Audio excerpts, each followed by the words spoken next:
Let's now get reaction. We now are joined by, we're now joined on the line by the spokesperson of the South African Union of Students, Asive Dlanjwa. Asive, thank you so much for your time this afternoon. Asive, just for the benefit of our viewers, of course, let me just recap some of the things that the minister has said. Of course, we know that OUTA leaked two recordings of two meetings between the board of NSFAS chairperson Ernest Khoza and, of course, and other representatives of service provider, allegedly revealing how the service providers allegedly paid millions of rand in kickbacks to the minister, as well as Mr. Khoza, as well as 1 million rand to the South African Communist Party, the SACP. Now, in his response, of course, the minister has rubbished all of these allegations and also has called out on the student bodies and associations for aligning themselves essentially with OUTA and aiding and abetting an agenda that is for the benefit of poor students or against the benefit.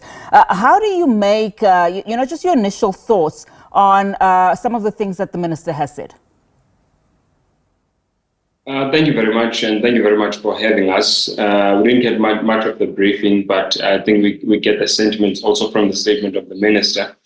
A few things. The first one is that in itself, the allegations are damning, and that in itself, the allegations are angering and they are scandalous, and they do not go well and serve the sector well, or the credibility of the sector, or that of NSFAS, and that is a fact.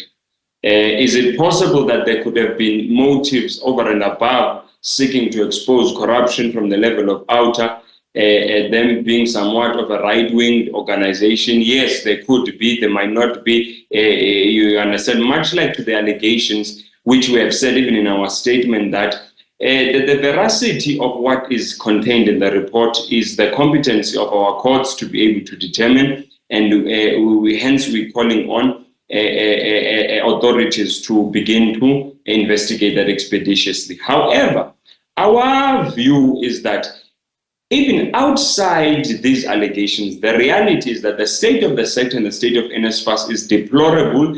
As I am speaking with you, by the admissions of NSFAS themselves, almost 100,000 students went to write their final examinations or their ND examinations last year without food in their stomachs, without accommodation, some of them, without toiletries, without sanitary products. Some of them had not received their allowances since May. That speaks to the inability and the incapacity of NSFAS to carry out its mandate, in line also with our constitutional rights, because students cannot be not having food, not having access to education, not having shelter, and yet they are funded by the state. Those are atrocities and human rights violations, and by that alone, it is sufficient for us to call on the minister to vacate that position, equally the leadership of NSFAS, because they have failed. It is not just these allegations. Unfortunately, I know that the scheme has been limping from crisis to crisis throughout the entire year. And lastly, you see how we determine the extent to which the minister or anyone who is prized with having to execute the responsibility towards the poor and the working class, we view our litmus test is purely the experience of the student on the ground. If you dipstick and go to any institution, you will find thousands of students that have been mistreated and misserviced by NSFAS. And those things, so irrespective of whether there were allegations or not, the reality is that they are indicative of the state of the sector. And to your point, I mean, during the fees must fall around 2015, 2016, there was even a call, that the NSFAS scheme should probably be overhauled because of some of the things that you've just raised and some of the things that came out of the Werksman's attorney's report, which the minister is now saying that he is expediting with the board and that they will implement certain things. He says he's having an emergency meeting with the board around the 10th of January. Are you confident, that we will see a smooth start of the year 2024, just given the very reasons that you've given of the conditions that some students are in, even from previous years? And then, of course, you've got about 20,000 other students that are waiting to hear word if they will indeed get that funding. It's not possible to have a smooth start to the academic year The department, NSFAS, has made it such that it is impossible to have a smooth start. A few things. The first one, as they would have communicated to the public about a week ago, they have got cases that have still not been concluded from 2023, meaning they have not closed their 2023 books. Therefore, they are not ready for 2024, number one. Number two, you reference the workmen as attorney's report. One of the things that came out in that report is that the chairperson of the adjudication committee who brought in these thugs and criminals who were the service providers was the CFO. That same person has now been promoted to the acting CEO of NSFAS, and yet he presided over the ushering in of criminals. So there is no sense and there is no commitment to deal with these challenges, and there is no will to deal with these challenges, number one. So, number two, you cut funding by 14 billion rand in the height of when there is an influx of more students now than there's ever been within the democratic dispensation, lining outside institutions of higher learning, seeking to study. When we are calling for an increase in the money and saying that, for instance, the likes of the missing middle are not funded, you then go and you cut 14 billion rand. So it is not possible. It has been structurally set up. The sector is being structurally set up for failure. You are withdrawing funding, you are defunding students, you are having criminals at the helm of these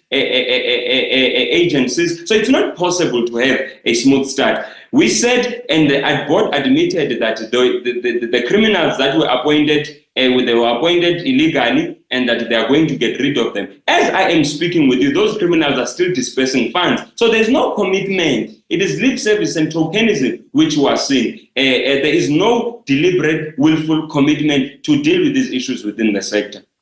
When you look at the systemic issues that you are currently raising and the calls that have been made by political opposition parties as well as some civic organization that the minister as well as the chair of the board of NSFAS should resign immediately, and of course that the law should take then its course, what then are the sustainable solutions that we can bring, firstly in the immediate point in terms of, just ensuring that some students, particularly those that qualify and those that are, at the receiving end of this corruption and these allegations that we are seeing now, at least get a better chance of getting into this academic year?